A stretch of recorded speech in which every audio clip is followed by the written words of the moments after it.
A hospital once inundated with COVID patients, now the stage for a different battle. My company could ask me to jump off a building if I wanted to. It doesn't mean I have to do it. I don't believe I should have to make the choice to put this in my body to continue to do a job that I've been doing successfully for 14 years. Asking us to do things that could be contrary to our own health and could be detrimental to our health for the sake of making other people feel comfortable, I don't believe is right. I survived it, actually getting the virus.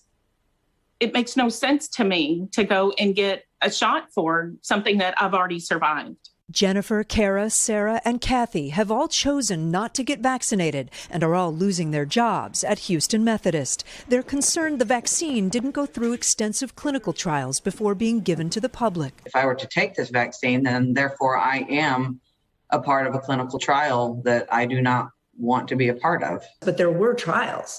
This is not the trial, as you just said. There were trials. I don't trust the safety of this. I do not believe that it has been tested adequately by any means. None of them agree with the guidance from all major health authorities in the U.S. that the vaccines are effective and safe. Every public health organization, the CDC, the FDA, say that it is safe and effective.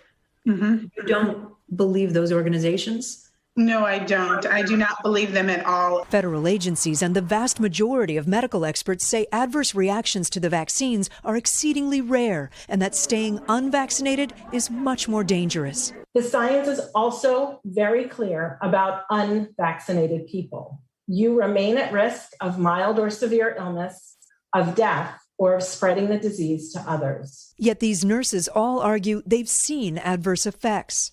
People that I have worked with, people that I know, family members, close friends that have had serious side effects. Jennifer claims she's treated hundreds of patients at Houston Methodist who had adverse reactions to the vaccine, a statement the CEO of the hospital completely disputes. It's a shame when we see misinformation put out there.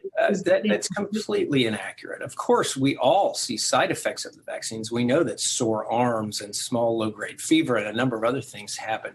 But for her to imply that there has been something more than that is frankly downright offensive to the people who work at Houston Methodist. Dr. Mark Boom says 99% of employees are now vaccinated after first offering bonuses and then making it a condition of employment.